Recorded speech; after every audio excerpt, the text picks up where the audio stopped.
Tonight, Catholic and independent schools across the region rejoice after receiving a funding boost. And we bring you the story behind an epic journey for an 85-year-old Broken Hill pilot. This is Southern Cross News with Fraser Goldsworthy. Good evening. First tonight, mayors from across regional South Australia have gathered in Port Pirie to launch a campaign as the state approaches an election. They're demanding a commitment from all political parties to deliver on policies to ensure the regions receive a fair go. A commitment to growing regional cities across South Australia. We know there's around about 18% of our population living in the regional areas. Community leaders now hoping the Growing Our Regions election campaign will increase the number of residents in rural communities. The regions contribute about $20 billion to the state economy, about half a million people employed, and about 50% of exports. So it's a very significant contribution to the state's economy. And for that reason, it's really important that our regions continue to grow. Local mayors are pushing all political parties to invest 25% of the state's mining royalties into regional communities. All of the mines are based in the regional areas. What we want is we want a piece of that, a dedicated portion of that money to go back into the regions where they're coming from. Royalties money would be used for infrastructure, essential infrastructure in communities. The campaign is also calling for more government workers to be based out of our regions. People that live in the regions, understand the regions, have a feel for the regions and put their heart back into the regions instead of making decisions from North Terrace. Rachel Nell, Southern Cross News. CFS crews were kept busy this afternoon with a large bushfire breaking out near the Laura to Kaltowry Road in the mid-north. It started around 1:30 today. The threat has since reduced, but residents are being told to be wary of smoke lingering in the area. Catholic and independent schools across our region will share in $110 million of extra funding from the state government. Local principals say it'll help them provide extra resources for regional students to bring them on the same level as children studying in Adelaide. Private schooling is often associated with an elite education experience, but for Samaritan College, the vision doesn't match the reality. They're certainly not getting extra money on top of fees and things like that. It's always built in, so yeah, it's a bit of a myth, some of that funding arrangements. The state government has dipped its hands in its pockets, increasing funding to private schools from 19 to 22%, worth an extra $110 million. So it's not tied to anything in particular. The schools are best placed to determine how that money will be spent. In Wireless, Samaritan College will receive over $400,000 in support, while Sunrise Christian School will also benefit. It just means we'll be able to plan ahead long term about what to do with some of that extra money and to make sure we're meeting the Australian curriculum requirements. All regional Catholic schools will share in the new pool of cash. Catholic education's got a very fine tradition in country South Australia, particularly through Mary MacKillop. Local leaders say it's important all students have the same opportunities. Public education system or the private system, get the best start in life. John Hunt, Southern Cross News. More details have been released about the Murray River to Broken Hill pipeline. The $500 million project will create more than 100 jobs locally, with construction set to start by January. Patrick Reinke explains. At 270 kilometres in length, it's expected the River Murray to Broken Hill pipeline will be completed by December next year. Project managers are planning to lay 1 kilometre of piping per day once construction gets underway. 150 jobs will be available and $50 million will be spent on businesses in the region. 80 light vehicles will require servicing and the 500-strong crew will need to be catered for, creating a flow-on effect for Broken Hill local suppliers. The pipeline will be buried and will generally follow the Silver City Highway corridor to Broken Hill. An intake pumping station will be located at the Murray River, and then it's 9 kilometres to the first station. The water is then pumped 200 kilometres to the next station, with another station planned for about 20 kilometres south of Broken Hill, where the bulk storage will be. It will hold a 720 megalitre lagoon. More than 100 local job seekers have already shown interest in the $467 million project. Once the pipeline is complete, it'll be handed over to Water New South Wales in April 2019. Patrick Reinke reporting there. A Port Pirie business has been granted $1 million towards a new development in Port Augusta. The Regional Development Minister today announcing the Bentley Group is set to develop a 4-star park on the Stuart Highway. In a year's time, this block of land will be transformed into a place to stay. They're basically home away from home, and that's what we try and create. We want everyone to feel welcome. Jeff Brock today announced the Regional Development Fund will grant $1 million towards a new cabin park in Port Augusta, a 10% portion of the total cost. It's going to be adding to the opportunity for not only tourism but also for the accommodation for the ever-increasing opportunities happening in the Upper Spencer Gulf currently at the moment. The Bentley Group already runs a 4-star park in Port Pirie and says its 105-cabin Port Augusta venture could bring up to 20 ongoing jobs. And as a site is absolutely fantastic, and it's on the Port Augusta Golf Course is iconic, with they have big tournaments and so on. Construction is set to begin in February, with the first group of cabins to be opened later in the year. And now with the support of the state government, and as the Mayor has stated, the support of local council and so on, we're able to move forward and soon. An investment of this size and a long-term investment just goes to show that our future here in Port Augusta and as a region is really quite strong. With multiple renewable energy projects under construction, local leaders say it will fill an accommodation shortfall. It's also estimated the project could increase Port Augusta's visitor numbers by 10%. The Upper Spencer Gulf is on the verge of exploding, quite frankly. Amelia Simpson, Southern Cross News. Still to come tonight, we speak to Whyala's new Deputy Mayor. That story next. John Pirie Secondary School's Soccer Academy has received a much-needed boost in the form of a $50,000 state government grant. The school says the funds will help develop elite sports programs at the school. Now provide opportunities for students, maybe potentially speaking to universities, and also maybe potentially elite sporting programs in Adelaide and the regional, maybe other regional areas as well. The grant is also set to help students develop possible career pathways into the sporting industry, not just as players, but also as referees, sports administrators and coaches. In a rare occurrence in local government, 2 women now hold Whyala's top council positions. Jenny Barnes was elected to Deputy Mayor this week, saying she's ready to get on with the job of representing the community.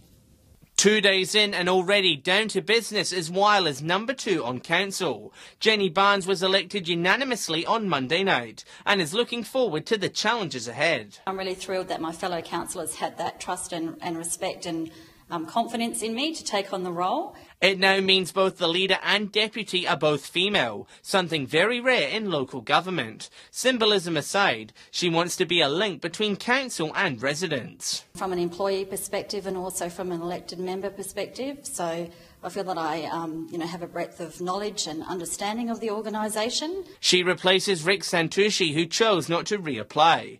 Jenny was elected to council in 2014, but has been part of the council chambers for more than 2 decades, giving her plenty of experience. I see it as supporting the Mayor primarily and supporting the elected body and acting as that conduit between the EM and the community. Mayor Lynn Brewer welcomed the appointment. She looks at the big picture as what we need in Whyala.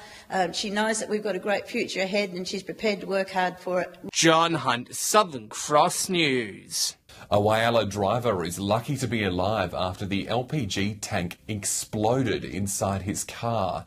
MFS crews were called to a home in Mebison Street at around 5:20 last night to find the tank had ruptured, destroying the sedan. The explosion was so fierce it sent debris across the street. Fortunately, the driver wasn't inside the car at the time. Hundreds of Whyala residents have flocked to an NDIS Expo to learn more about the new government service.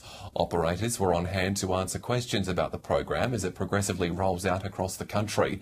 There was also a number of panels discussing what's happening in the disability sector. State Disability Minister Katrine Hildyard says the insurance scheme is the largest rollout since Medicare, and with it comes many job opportunities. It's huge change, it's complex. We want people to have the best possible information so that they can make a smooth transition to the NDIS. Port Lincoln doctors are reminding residents across the Spencer Gulf and Eyre Peninsula of the importance of regular skin checkups. 2 out of 3 Australians are diagnosed with skin cancer before the age of 70, and the Cancer Council says taking preventative action is key to avoiding a preventable disease. It only takes a few minutes and it could save your life. Anything new or anything changing, come in and get us to check it for you. Melanographers at the Investigator Clinic in Port Lincoln are urging locals to have their skin checked in the lead up to summer. If they're concerned about it, they'll do a biopsy perhaps and get it tested, which means can give us a definitive diagnosis and also a treatment plan. Melanoma ranks 4th as the leading cause of cancer deaths across Australia. This year alone, it's estimated nearly 14,000 people will be diagnosed with skin cancer. It accounts for 1,800 deaths, and men are nearly 3 times more likely to be affected. We know nationwide most melanomas, 80 to 90%, are actually found at a very early stage, and they can be treated early and easily, so it's just cutting them out. Skin cancer is commonly caused by overexposure to UV radiation, but many overlook or neglect the early warning signs, especially during summer. Cover up, wear sunglasses, wear sunscreen, and avoid the midday sun. This week is National Cancer Action Week, and the message from experts is clear. So it's important, if you are worried about any skin lesions, come in and we can check it for you. Jason Kemp, Southern Cross News. A veteran pilot from Broken Hill has completed the journey of a lifetime. Laurie Hutton flew to the foremost extreme points of mainland Australia, a trip he had been planning for several years. Touching down for the final time.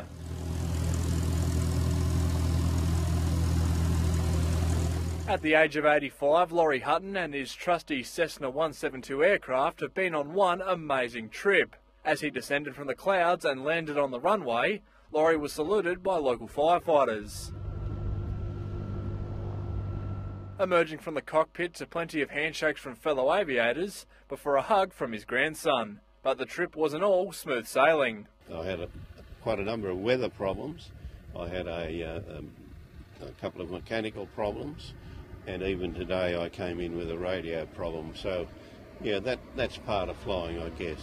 It's never quite incident-free. His journey took him to mainland Australia's most extreme points. Wilson's Promontory down south, Cape Bryan in the east, Cape York up north and Steep Point in Western Australia. At the Aero Club's 75th anniversary, there seemed to be a lot of fellows who'd sort of gotten a bit old and given up on flying and other things. With his motto on the side of the plane, Laurie set off on the 13,000-kilometre trip, proving you're never too old to go for it. And to end today's celebrations, a nice strong cup of coffee. But I do hope that this 85-year-old doing that will encourage a few oldies to do things like flying, but other things as well. Patrick Roinke, Southern Cross News. It's a lovely story. After the break, up-and-coming businesses on the EP awarded for their hard work. Stay with us. Local businesses have been recognised for their excellence in the community by the Port Lincoln Chamber of Commerce. Coffin Bay oyster farmers took home a top award for supplying a world-renowned product, as Jason Kemp explains.